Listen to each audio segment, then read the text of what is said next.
हमें ये तो बता दिया जाता है कि सोचना क्या है, लेकिन ये नहीं सिखाया जाता कि सोचते कैसे हैं। 6 थिंकिंग एरर्स के बारे में मैं आपको बताने वाला हूँ। ये लिस्ट स्क्रीन पे देख लो। इन्हें सीखने के बाद आप क्लियरली सोचना सीख जाओगे, जो कि बहुत जरूरी है। हम में से ज्यादातर लोगों को सोचना ही नहीं आता है, तो बिना किसी डिले के डायरेक्टर हैं। कम की बात पर नंबर 1 है डी प्लानिंग। पहले से एक बार कुछ रिसर्चर उसने पीएसजी स्टूडेंट से एक सिंपल क्वेश्चन पूछा, तुम लोग अपने थीसिस के टॉपिक को कितने दिन में ढूंढ सकते हो? हमें अपना बेस्ट और वर्स्ट कैसे नारिया दो। इस पर सारे स्टूडेंट ने अपना प्रोफेसर को बताया कि उन्हें कम से कम कितने दिन लगेंगे और ज्यादा से ज्यादा कितने दिन लगेंगे। लेकिन जब बात ऑल में अपने थीसिस को टॉपिक को सबमिट करने की आई, तो उनमें से आधे से ज्यादा स्टूडेंट खुद अपने बस के सिनेरियो में सेट की गई डेडलाइन से पहले उसे कम को नहीं कर पाए। हम अक्सर दूसरों की परफॉर्मेंस जज करने में काफी आगे रहते हैं, लेकिन हम खुद की परफॉर्मेंस जज नहीं कर पाते। इस वजह से हम अपने लिए ढंग से डेडलाइन सेट नहीं कर पाते। प्रेशर में आकर कम करने लगता है, और जब वो कम सही से नहीं होता होगा तो खुद को जज करने लगता है। इसलिए आपको जरूर है रूम पर एरर की। आप हमेशा यह एडम करके चलो कि आपसे गलतियां होगी और उनकी वजह से आपका कुछ टाइम या पैसा बर्बाद होगा। इसलिए आप हमेशा खुद को 20% एक्स्ट्रा रिसोर्सेस अलॉट करो।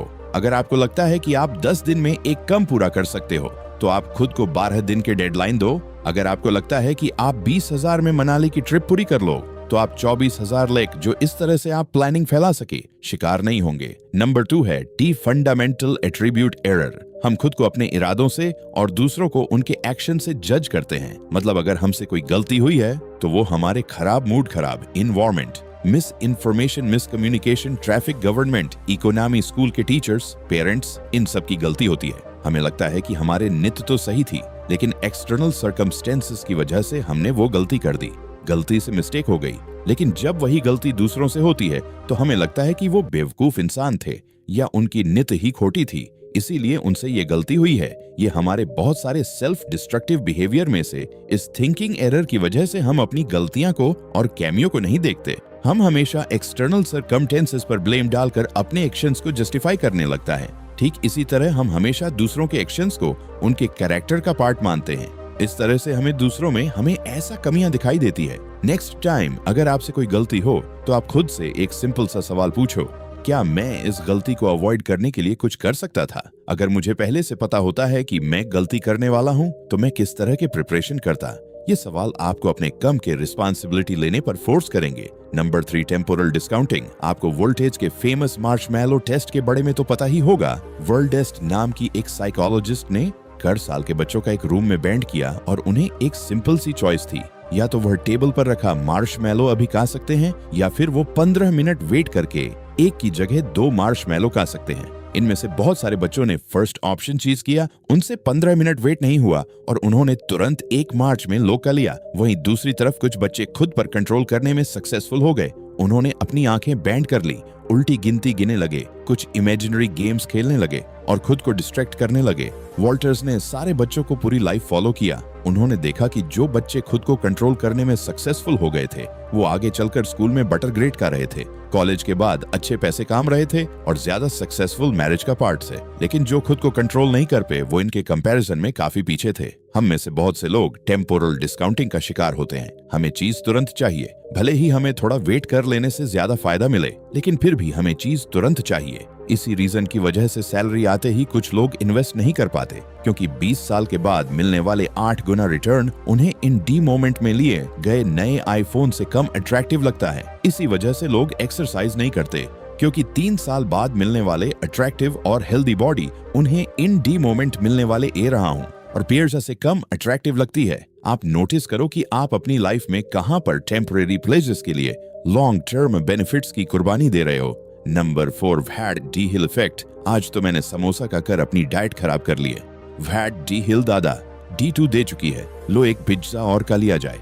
अब तो 4 बजे बाज गए हैं, अब अगर कम करना स्टार्ट किया था, आज नहीं पूरा हो पाएगा। वैट डी हेल्प कल करेंगे यार, अब तो एक पैग मार ही लिया है। ओ वैट डी हेल्सिंग पीना छोड़ देंगे, लो कर पैग और लगाएं जैन। आपने भी अपने लाइफ में खुद को कुछ ऐसे एक्सक्यूज दिए होगी कि अगर आप किसी काम को परफेक्ट तरीके से नहीं कर पाते, तो आप उसे पूरी तरह से बिगाड़ देते हो। इसे ही वैट डी हिल इफेक्ट कहते हैं, जो कि आपके हर सेल्फ डिस्ट्रक्टिव बिहेवियर को बढ़ावा देता है। अगर आप लॉजिकल सोचो तो इन स्टेटमेंट का कोई सेंस नहीं बनता।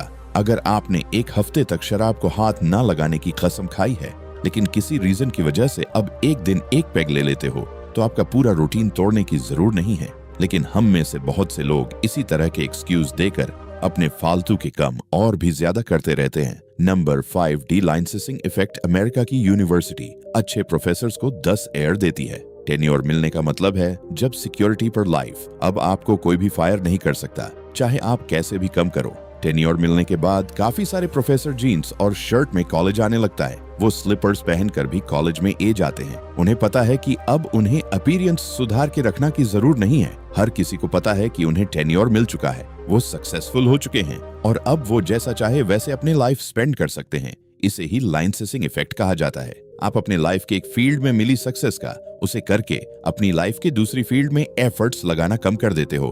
कानिर्द प्रोफेसर्स के कैसे में, तो जो उन्हें कोई नुकसान नहीं पहुंच रहा, लेकिन आपकी लाइफ में लाइसेंसिंग इफेक्ट आपको नुकसान पहुंच सकता है। इस वक्त तो मैंने बहुत अच्छा कम किया है। संडे को सर दिन और सारे रात पार्टी करना 2 बनता है। मेरी तो मैथ्स बहुत अच्छी है। फिल्म अपने हैंड राइटिंग को इम्प्रूव करने पर क्यों फोकस करूं? आज मेरे इंटेंस एक्सरसाइज की है, थोड़ा सा पिज्जा तो खा ही सकता हूँ। वैसे तो आपको अच्छा कम के लिए खुद का रिवॉर्ड देना चाहिए, लेकिन आपका रिवॉर्ड डिस्ट्रक्टिव नहीं होना चाहिए। एक फील्ड में मिली प्रोग्रेस को सेलिब्रेट करने के लिए। अगर आप दूसरी फील्ड की प्रोग्रेस को सैक्रिफाइस कर रहे हो तो ये अच्छी बात जरूर नहीं है। नंबर, ये बात मैंने आपको अपने पर्सनल इंस्टाग्राम पर भी समझे थी। टाइम के साथ हर चीज पुरानी हो जाती है और उससे मजा लेने के लिए हमें उसे चीज को स्ट्रॉन्गर अमाउंट में लेना होता है। पहले आप एक सिगरेट से ही मस्त हो जाते थे, अब आपको पूरा पैक चाहिए होता है। पहले जहां आपसे वाइन ही एंजॉय कर पाते थे, अब आपको स्ट्रॉन्ग वाइन हायर कंसंट्रेशन में चाहिए होती है। पहले आप जी स्मार्टफोन को लेकर खुश थे, आप आज उससे बर हो गए हो। हम ह्यूमंस अक्सर चीजों में हैप्पीनेस खोजने हैं। हमें लगता है कि स्पेसिफिक पॉइंट पर पहुंचने के बाद